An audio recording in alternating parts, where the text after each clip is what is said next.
This episode with the CEO and founder of Altos Market Research is one that you're absolutely going to want to listen to. In today's day and age, it's not good enough to be a real estate agent that is just friendly with other people and that stays in contact with people. Yes, that's important, but that's not it. You also need to be good at the data. You need to be good at the numbers. You need to understand what's happening in the marketplace. And this episode is going to help you to do that. Not only is it going to help you have a better source for your data, but it's going to help you start to think about how you can tell a story, right? Extract the story that the numbers are telling us. That's where you start to take the logical and transform it into the emotional, which gets people to move. It gets people to act. It helps you to better serve them. This is a great episode. You're going to love it. I can't wait for you to listen. Enjoy. Welcome back to the Think Bigger Real Estate Show. I'm your host, Justin Stoddart. My mission, as you know, is to help you to think bigger. As you do, your possibilities start to expand. One of my key ways of doing that is bringing in front of you very influential people, people who have created success and significance, people who can really help you as a real estate industry professional to up your game. And today I'm really excited about the opportunity that we have to speak with Mike Simonsen. He's the CEO of Altos Research. For anybody that's in real estate, that's interested in delivering timely market data, both for your own knowledge of the market, as well as to educate and inform your clients. We haven't found anything better than Altos, and I'm really excited to have Mike here. Mike, thank you for coming on the Think Bigger Real Estate Show and pouring into us today. All right, happy to be here.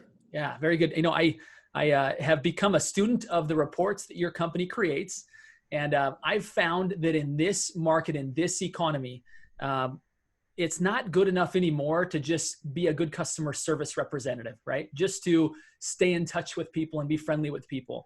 That as large tech portals get better at delivering real-time information, whether it be the Zestimate or others, it behooves an agent to really understand the numbers and become a trusted advisor, to really become a student of the number, you know, of the numbers and of their local market. Tell me, how did you decide on, like, what led you to start Altos Research? I'd love to hear kind of about that story. Yeah, sure. So Altos Research is now 14 years old. I've always been a data software person. So I've always done software data. And I remember I was in grad school and I was talking to an entrepreneur who had built a healthcare information company, a data company in the healthcare space. And I was noticing how he had created a really powerful business. You build the software and then the information underneath it becomes even more valuable than the software itself. And so for a bunch of years, I kept my eye out for the type of data company that I would start. And I was living in Silicon Valley. I bought a tiny little overpriced, piece of junk house in Silicon Valley in 2001. And that was 2 bubbles ago. So that was the NASDAQ bubble of 2000 was crazier in technology than the real estate bubble was in 2008, and crazier than anything we've got now. But I bought my house, and as the market exploded around us, the tech market exploded around us. At the time, nobody knew anything about the real estate market. The only things you could get would be like tax records, and they were old, and the newspaper would print a few things, and so and then all of a sudden in 2002, by 2003, the economy's growing.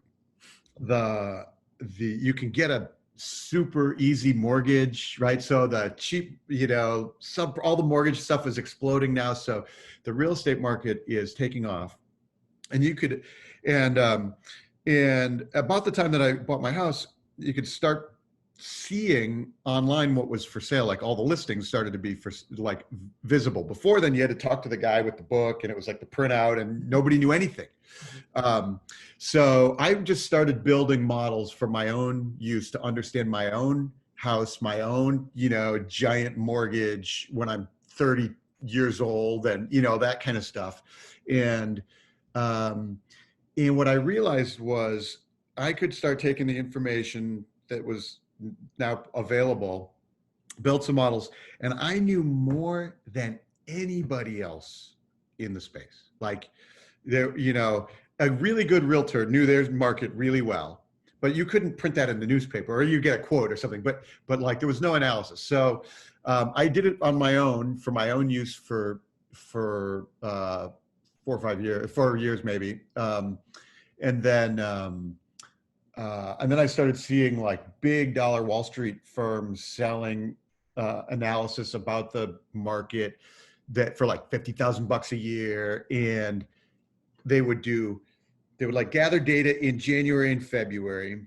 They'd write the report in March and April, and they'd publish it in May and June on February data, and it was all wrong. Like it was unbelievably bad, and they would sell it for huge amounts of dollars. And I thought, it's time to commercialize this into a national thing. And so we built it out, and built out the technology, and that was the genesis. It was really based on my personal need and my history of doing different data software, and going, oh, say I'm going to use that technique and this technique, and pull it all together into one system. I want to talk a little bit about your passion for entrepreneurship, right? I mean, that's kind of the market that I serve, right? Residential real estate agents, mortgage loan officers, people that are in business for themselves, that have chosen the real estate industry as their home. You were the president of the Entrepreneurs Organization in San Francisco. Tell me a little bit about how maybe Altos ties in with that passion for entrepreneurs. Well, so, I mean, I've known since I was like 10 that I was going to start a software company. It just took me a long time to figure out what that was. And then at some point along the line, I realized it was going to be a data company. And so, yeah, so I've always known that. I built Altos. We built it entirely self-funded, so we didn't take any venture capital. So it's not a traditional Silicon Valley startup route. It's more of a bootstrap entrepreneur story, which is just my style. I would say if I'd taken venture capital, I would have been fired years ago. But I'm in it because I enjoy the control and the building process on my own. The Entrepreneurs Organization, EO, it's a global network of founders, people who've built businesses, that have achieved some amount of revenue, so that it's not just like wannabe entrepreneurs. It's like these are people that have built really neat companies all over the world. And so there's 100 of us in San Francisco, and there's a 100 and whatever, 50, something like that in Portland. And so it's a really powerful network. And I'm as president this year of the chapter, it's a really neat experience leading leaders. Everybody in the organization has built businesses, and they're creative and they're achievers. And so it was just such a great privilege this year. I found one of the best ways for me to serve my clients is actually get outside of my industry. Oftentimes I think we all tend to learn from each other. And so there's just this recycled water that at some point it starts to get a little dingy. And a lot of the stuff that I read, a lot of the mentors that I seek out are people from outside the industry. And I'm sure that you being involved in that organization has created kind of some fresh water into your organization, into your thinking, into how are people solving data problems and helping their industry win with data that you're now bringing into the real estate industry. For sure. Data problems, business, other kinds of broad business development problems, leadership problems, personal development, right? EO is a real learning organization. It's really ultimately about self-development. And so, personal transformation times that take you from, one level of performance to an entirely new level, from content, but also from inspiring people all around you. Let's get into some of the data. I really appreciate that. It's fun hearing kind of someone that's like-minded, that really loves learning from other doers, right? Other people that are in action. Yeah. I want to talk a little bit about the market right now, kind of where it stands. Obviously, this is going to be watched by a lot of real estate agents that are wanting to deliver data backed, right? not just anecdotal, but really and kind of media backed, but the data backed information about where the market stands right now and what we can expect to see moving forward. What are you seeing as someone who's really at the helm of a massive data company that delivers those insights to real estate agents? What can you tell us, Mike? So, the really fascinating thing about this crisis period is that I never would have guessed that we'd be where we are right now. Like, not in a million years would I have guessed. The overriding factor is that we have record low levels of supply nationally, available inventory to buy. So, and that was visible coming into the year. And we've had in the US, we've had decreasing levels of available inventory every year for the past 9 years, since post recovery out of the crisis. And the reason that we've had decreasing levels of inventory is because holding costs for your home have been very cheap. Mortgage rates keep dropping. So now when I go to sell, if I've got a mortgage that's 4%, if I want to trade up or trade down, it's a really good deal for me to keep that original house. And so now I go buy and I'm making revenue on the first house, and enough people do that each year that each year there's a few fewer homes for sale. And we've seen it's like clockwork. As rates climbed at the end of 2018, a few more were available in 2019. But then this year, rates dropped all last year, and they were super low again this year. So January already started us with record low inventory. Normally in the second quarter, that inventory starts climbing. Spring home selling season, homes get listed. It peaks in July, and then fewer get listed in the fall, et cetera. It's a nice seasonal cycle. But this year we start ticking up in March, and then bam, supply shuts off. So supply shuts off, but what was the thing that was unpredictable was that the demand did not shut off. It did for a couple of weeks, but then in April, demand started kicking in again. So we've had climbing home prices every week since the beginning of April. And it's pretty much true across the country. It's pretty much true across all price points.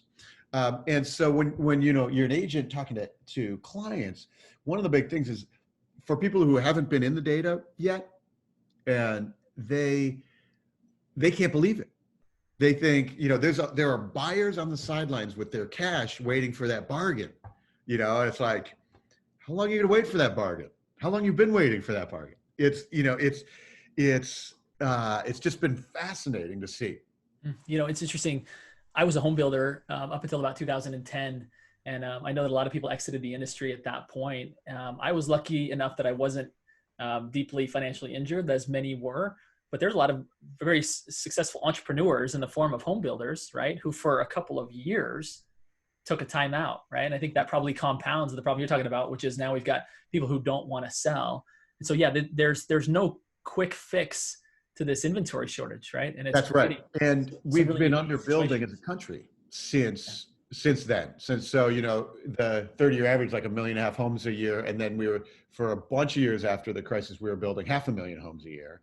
And we've been starting to inch back closer to normal, but we're still underbuilding. Yeah. Well, another interesting point that you said about how demand did not shut off during this time. I don't know that I predicted it, but I wasn't surprised by it. In fact, and part of the reason being is because I'm not a real estate agent, right? I'm in the title and escrow industry.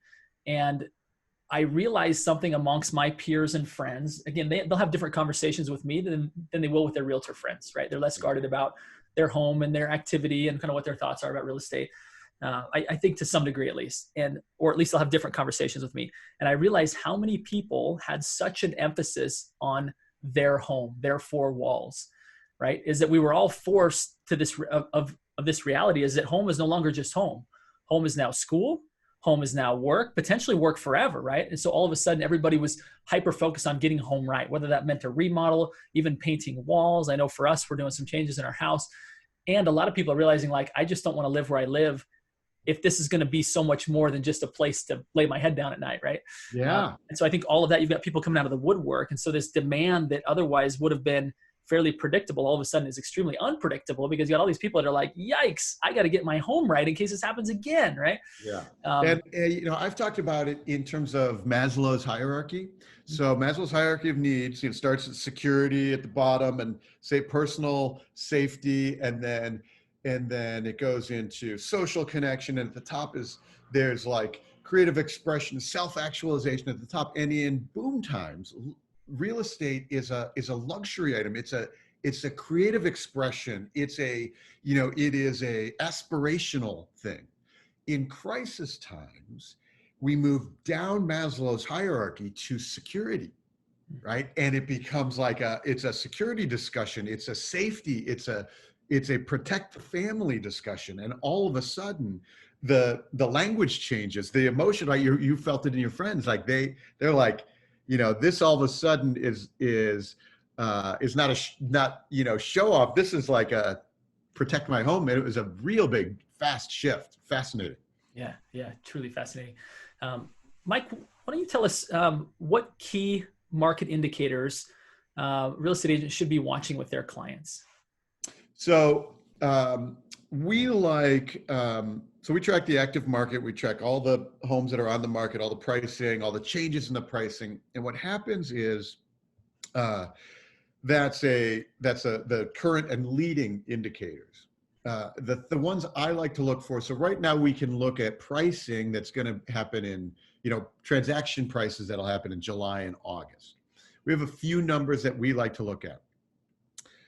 We like to look at the cohort of newly listed properties this week. So you got a listing, comes to market this week, gets listed. And in your market, let's say there's 10 of those. There's 40 on the market, there's 10 new listings this week. And when you're an agent, you look around, you see the action around you, you know how many buyers, and like, we're going to price this one a little better. We had a bunch of offers on that last one down the street. We're going to price this one a little better. So they call it in economics, they call it the wisdom of the crowds. The crowds in this case are the wise crowds, are the agents and the sellers. They know exactly where to sell. So what happens is we can see demand strength in that number each week. And it's why we know, so they get listed now because there's demand, the price is good. If it was weaker demand, they get priced a little lower. And so you could see that falling off. So that price of new listings is a number we track for every zip code in the country. And you can use it to show your sellers. You can say, look, this is where we're going to price, and this is why I know we can get what we're saying for your house. We can see the demand here. You can see the demand in the market here. And you can also use it to say that, oh, by the way, we know that this is going to be strong into July and August. Another one we like to use is the percentage of homes on the market that have taken a price cut. So normally, if you look at the homes on the market, and this is like a national rule of thumb, about a third take a price cut before they sell. So they're overpriced and they take a cut. And sometimes that overprice is strategic, right? Intentional. Sometimes it's a wacky client, right? Like it's whatever happens, but about a third, maybe 35%, they take a cut. So that's on the market now. It takes a cut in at the end of June. It gets an offer in July and it sells in August. That kind of process. In hot markets, there's more demand. You don't have to take that price cut at the end of June. You get the offer and you sell. Or conversely, in cold markets or cooling markets, you come in, you price here, and you think that you're at the right price, but all of a sudden, 40% or 45% have to take a price cut. There's less demand, and again, this is the wise sellers, agents out there looking around, going, we gotta, if we want to move this thing, we gotta take a price cut now. And that happens. And so we can look at the percentage of homes on the market taking price cuts. And you can show that to illustrate where the demand is for the rest of summer. And right now, what's fascinating is we're at record lows nationwide, price cuts. So we're in the low 20s. It is normally That's like Palo Alto is, right? Where like normally there's nothing for sale, and there's a few people competing for every house that's for sale. And so like the whole country is in that space right now. So percentage of homes taking a price cut is very powerful to communicate with your agents. And then I'll give you two others that I like to teach agents. With the Altos Reports, we like to question, are you a big geek or a little geek? So the agent can say to their client, are you a big geek or little? Even if you're a little geek, just a little geek, I'm going to put this report in your inbox every Monday, and I want you to look at one number. We have a number that we call the market action index. It works like a speedometer, like a thermometer. The higher it goes, the tighter the inventory, the stronger the demand. If demand weakens, it falls. While we have your house listed, I want you to keep your eye on this number. If this number is falling while we have your house listed, that's the market telling us that demand is backing off, and that's going to be our signal.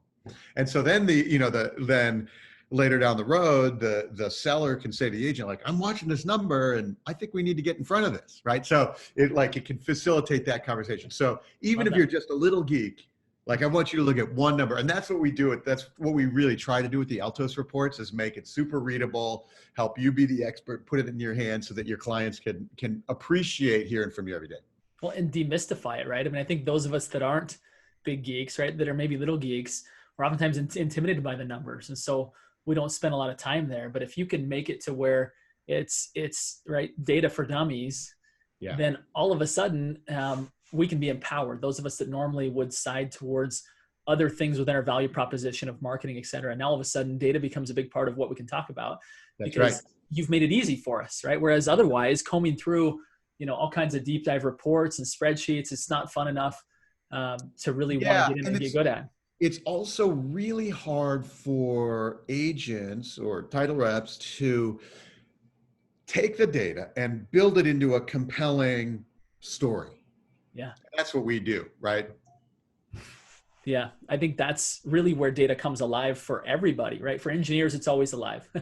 For the, for the big geeks, but for the rest of the world, especially I would say for the consumer, what you just said there is really powerful, Mike, is that it's actually taking data, because data does. In fact, one of my great mentors, Steve Yeager, who is actually the president of Old Republic Title in the Oregon market, he discusses how the numbers always tell a story, right? But most people can't see the story, right? I would say most people can't look at that and extract the story. Whereas if you can get good at looking at the data and identifying the story that it's telling, now all of a sudden you can really kind of help them understand the narrative of what's happening. And it actually goes back to my original case for myself, building the data for myself. One of the things that we do in Altos is we look at every market, every zip code in the country in price range segments, 4 quartiles. So the high end of the market may be behaving very differently from the low end of the market. And then we do all the stats in those segments. I bought my little overpriced piece of junk house in Silicon Valley in the nicest town I could get it. I bought the cheapest house in the nicest town.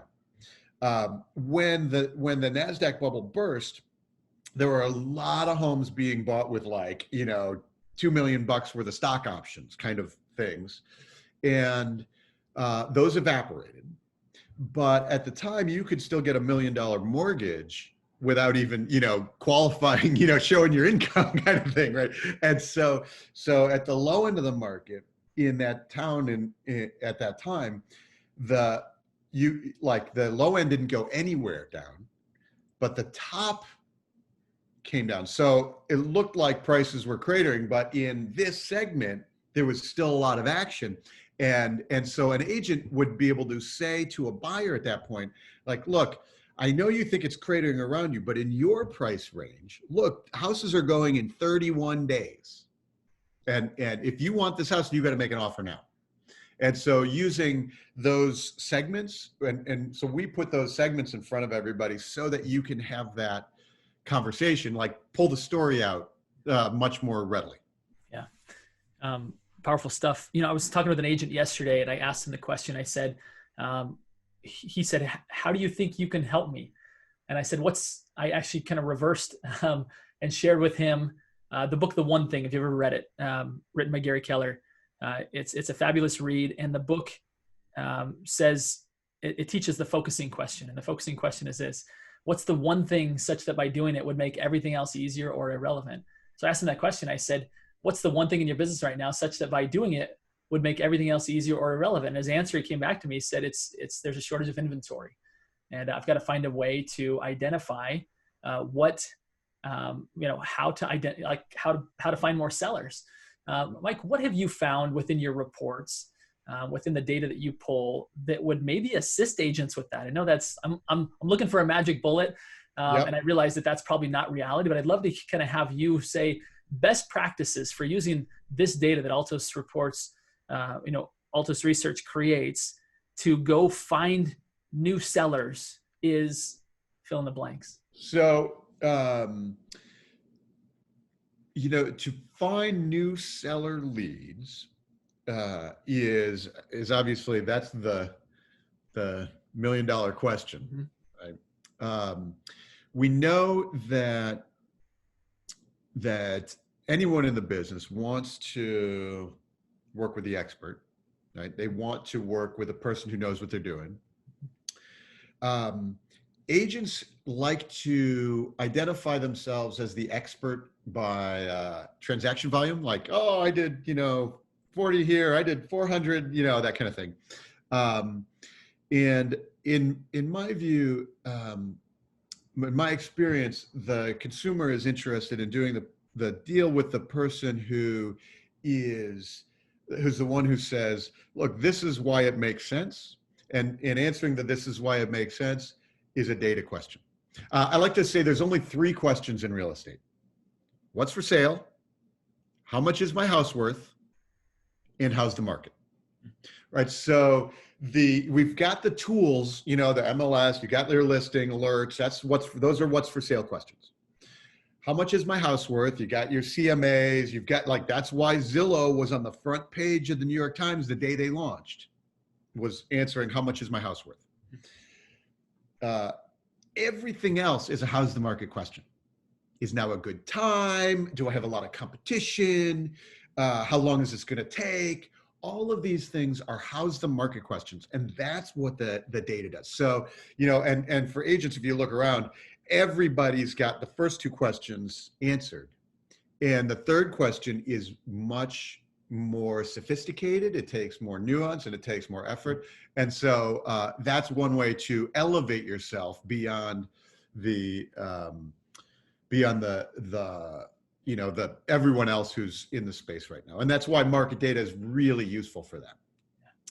There's one other thing that is in this moment right now that's going to be fascinating. So there are 4 million homes in the mortgage forbearance program right now. They're in some state of either not paying their mortgage or having negotiated that they don't have to pay their mortgage for whatever period of time.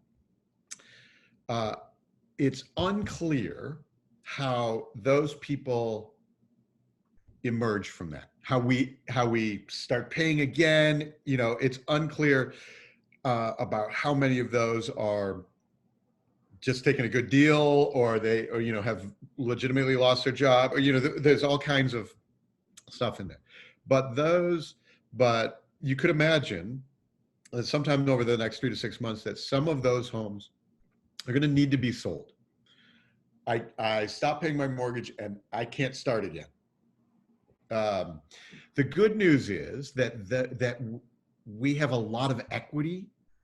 Homes have a lot of equity. So it doesn't have to be a distressed sale. It doesn't have to be a short sale or a foreclosure. It could be, hey, let's sell your house now. The market is hot. We can do it fast. You can walk away with your equity and exit out of the challenge.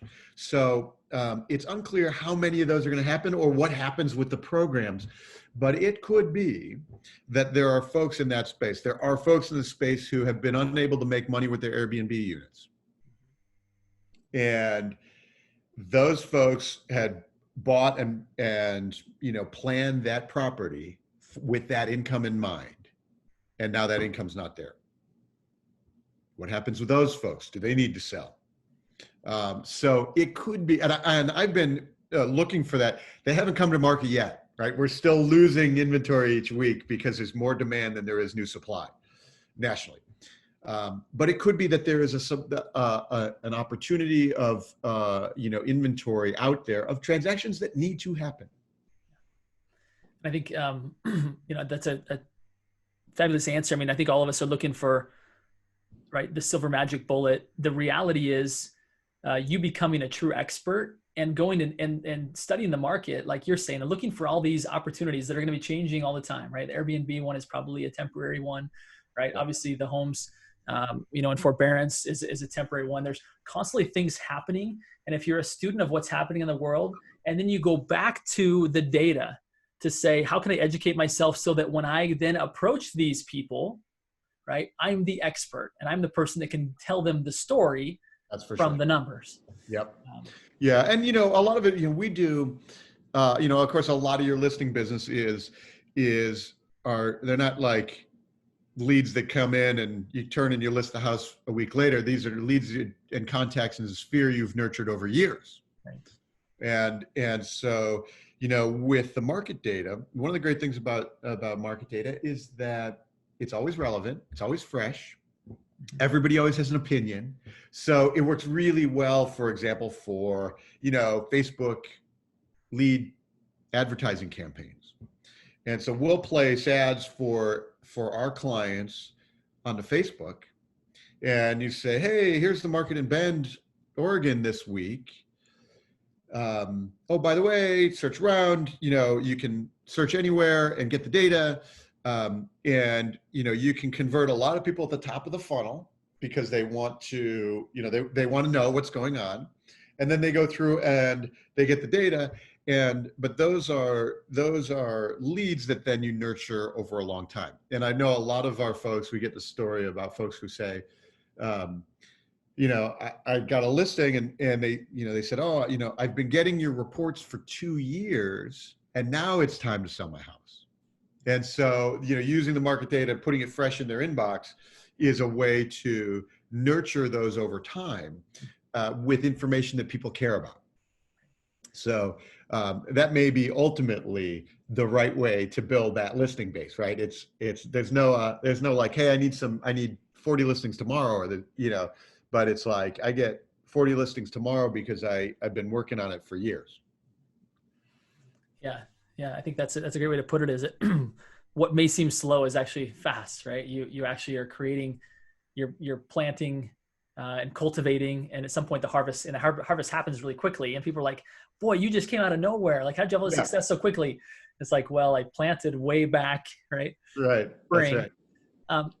Are there any other secrets that you see agents using, like tricks, tips for using Altos Reports to really get an advantage, where you feel like it's maybe like a less known tactic that you could say, go here, pull this report and do this with it, or something else that maybe you haven't already said that you feel like this is a real differentiator?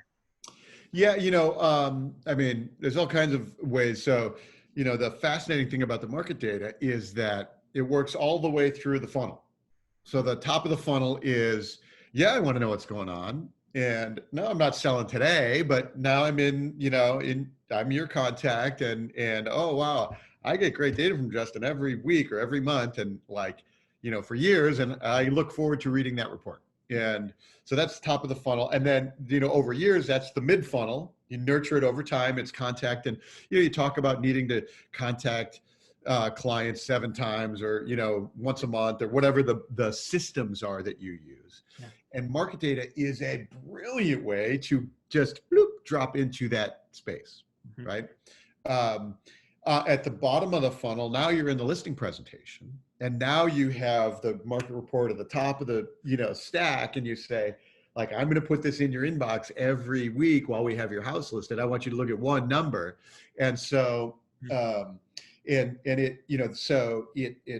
allows us to capture new people, inform them over time, develop that relationship over time, and then seal the deal at the end of the time. Love it.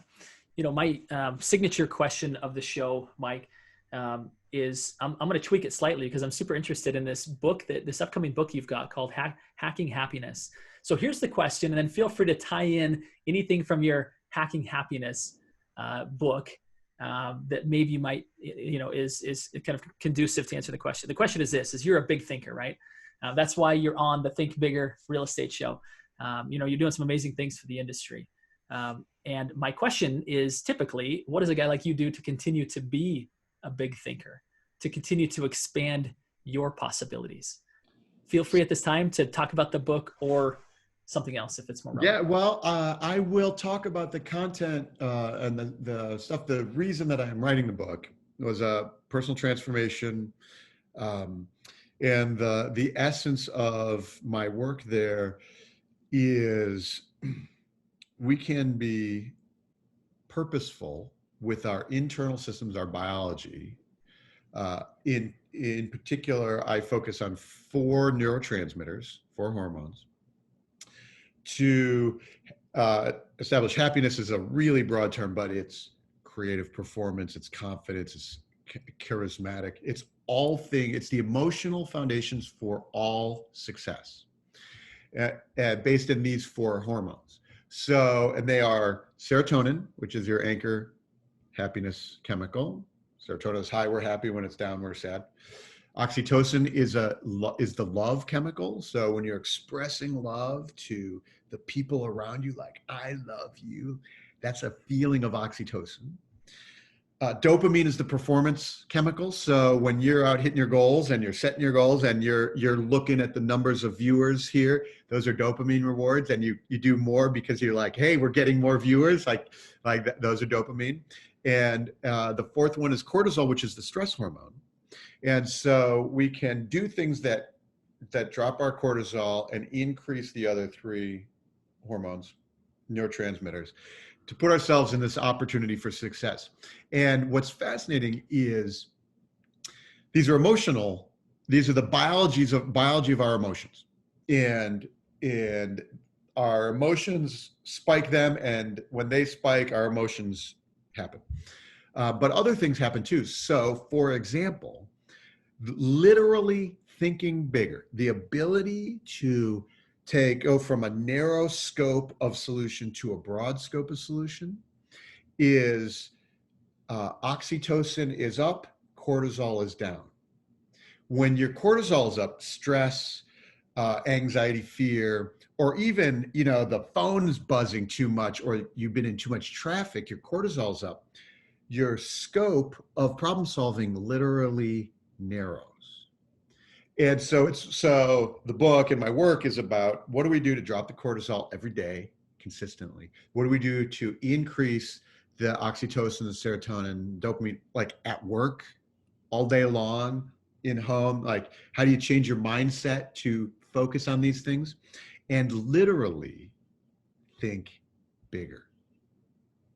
So you just gave the science behind thinking bigger, Mike. I couldn't have paid you to do us a better favor here on the Think Bigger Real Estate Show, is to really talk about how this concept of thinking bigger can legitimately make you a happier person, can legitimately solve problems and cause your possibilities to expand.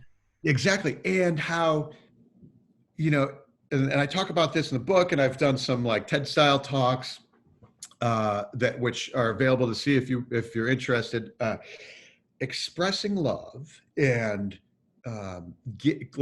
building your oxytocin, which can be really awkward in a work environment, but is super powerful for creating success and and thinking bigger and like seeing more solutions. Literally, oxytocin is you can the studies measure it, the creative problem solving, as a function of the level of oxytocin.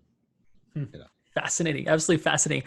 Mike, it's been such a pleasure to have you here on the show today, really helping us understand the advantage, right, and the separation that you can get from the mediocre agent, that you can be from even our mediocre selves, right? That we're all striving to be our very best selves, to think bigger, to expand our possibilities.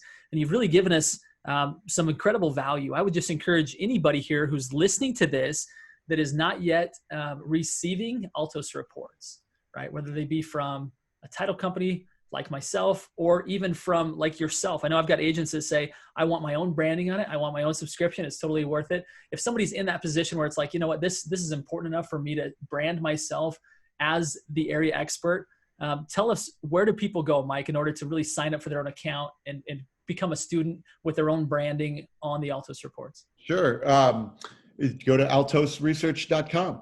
And, you can go and get you can go see the data and poke around on the reports yourself, or you can go, book a strategy session with one of our team and talk about how it works. And, and if you want, Matt, we'll set up a little coupon code. You can give it to your listeners if you want, a Think Bigger coupon code, and they can, we'll go give them a nice, a bonus, like a free month or something. I'll set it up for you.